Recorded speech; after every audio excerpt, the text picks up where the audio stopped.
Hi guys, so I'm Pansy playing a fake MM2. Oh, I just got murderer. Yeah.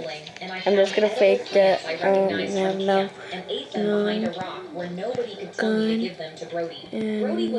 Spotted the bright red berries on a bush and shoved a handful in his mouth before I could stop him. Don't! Those are baneberries. How would you know that? Because I learned it at camp. An hour later, he was on his knees vomiting, and I gave him half my water because nobody else would, and Mom rubbed his back and said, "Poor thing." And I wanted to ask where my poor thing was when I'd been starving for 2 days, but I didn't say anything. I knelt beside Mom to check her ankle, and the heat was radiating off it from 6 inches away, with red streaks past her knee, and her eyes glassy and unfocused, and I felt panic rising, because I knew what those streaks meant. "She needs antibiotics today," Dad's voice cracked. "Don't be dramatic." Mom looked at me. "How bad is it really?" "Bad. If those red lines keep spreading, she could go septic." She nodded like she trusted me even if Dad wouldn't, and I packed the ankle in creek mud with shaking hands because I was 17 years old, trying to keep my mother alive, and I had no idea if it was working. Food Saver. It's easy to save money. In just a year, you'll easily save hundreds in food waste.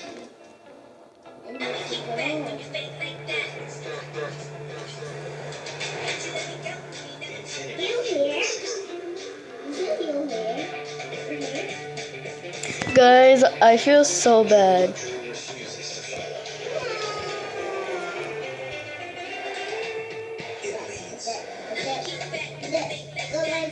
Guys, shoot me.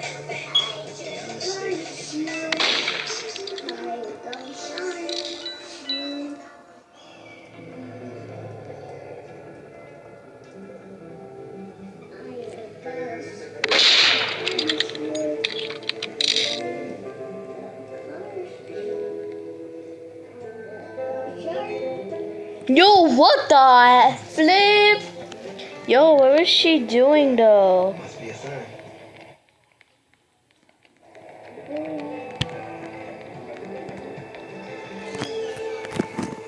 What was she doing though? Like, what the flip? Sun went down and the temperature dropped, and Dad tried to stand and his legs buckled and he went down hard on his side, and his skin was gray and cold and his speech was slurred, and I felt real terror watching his body shut down in front of me. I dragged him to the fire and wrapped him in everything we had and held a water bottle to his mouth while his hands couldn't grip it. The fire popped and settled, and Brody rolled over and looked at I'm me. just telling her. Actually know how to get us out? Oh my Yes, gosh. since day one.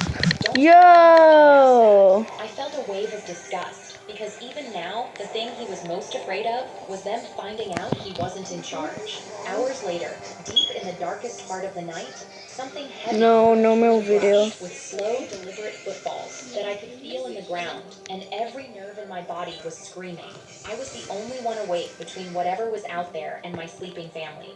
I could hear it breathing, deep, rhythmic huffing, and a branch snapped under its weight, and it started circling the edge of the firelight without crossing in.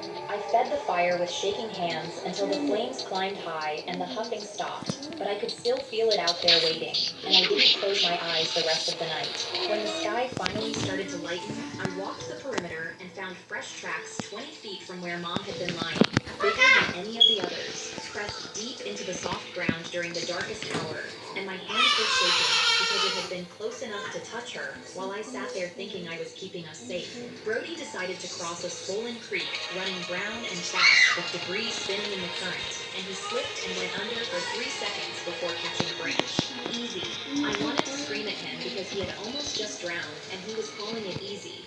Mom couldn't cross with her ankle, and Dad tried to carry her, and they both went down, and I waded into the freezing current, and the cold slammed into my chest like a wall, and I grabbed Mom's arm and screamed that I had her and pulled her to the bank. Brody looked at the other side. Actually, we should have stayed over there. I stared at him and couldn't even form words because we had just risked our lives crossing a flooded creek twice for nothing. We crossed fast and Mom collapsed, sobbing and looking at her. I was more afraid than I'd been during the flood or the bear because she looked like she was giving up. I stacked rocks into an SOS, and Brody walked over and kicked him apart. We don't need rescue. I wanted to scream because my mother could die tonight, and he just destroyed the one thing that might save her. Her infection is past her knee. If it hits her bloodstream, she could die. If you would just trust me. A helicopter appeared to the east, and I jumped up, waving my arms and screaming, and Brody grabbed my arm and yanked it down. Just a newspaper. It could be search and rescue. Nobody's looking for us. The sound faded over the ridge, and I stood there with my arm still in the air, wanting to scream, because that might have been our only chance, and he killed it. I climbed the tallest tree and broke through the canopy and saw a fire road 3 miles east, brown dirt through green trees, and my heart pounded so hard with hope, I almost fell. There's a fire road 3 miles east, and I can see it. Dad turned to Brody, and Brody looked west. I have a plan. I watched my family walk west and felt something between fury and despair. Mom looked back at me over her shoulder, and I could see on her face that she knew I was right, and it hurt to watch her follow Dad anyway, because she was choosing peace over her daughter one more time. We hit a cliff face within the hour, 50 feet of solid granite with nowhere to go, and I wanted to sink to the ground because we had walked an hour away from a road I could see from a tree, and my mother was dying. Mom sank to the ground, shaking. You've been guessing. Map's gone, phone's dead, you turned away hikers, stopped a helicopter, kicked apart my SOS, and Mom is dying. Dad stepped between us. He's doing his best. His best is going to kill her. Mom spoke from the ground with more force than I'd heard from her the entire trip. She's right. She's been right about everything. Dad spun toward her. Don't undermine him. Our daughter has been keeping us alive for I'm 3 not days, that and we haven't listened innocent. to her once. I looked at Mom and felt I'm a not rush of gratitude that so strong innocent. it almost knocked me over because she had finally said it out loud. We backtracked with I'm 3 not packs on my back and Mom on my arm and every muscle burning, and I was running on nothing but anger because I was carrying this family on my back the same way I'd been carrying them my entire life. Brody walked around over. Oh my gosh, oh my gosh, oh my gosh, oh my gosh, oh my gosh. I'm so sorry. Mother was his responsibility, and he wanted me to go faster.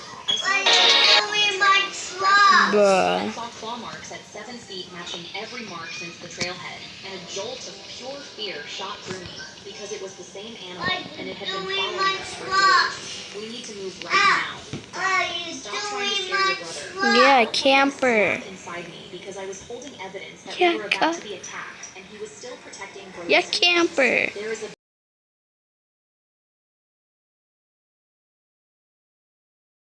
circling us last night. It is the same. I have a plan if you see a bear. A thick animal musk hit me on the wind, heavy enough to taste. Sure. Yards through the trees, I saw a black shape moving between the trunks with its head low and its shoulders rolling, and it was coming straight toward us. Bear! It locked on us, and every thought in my brain collapsed into one word. Run. Brody whispered, nobody panic.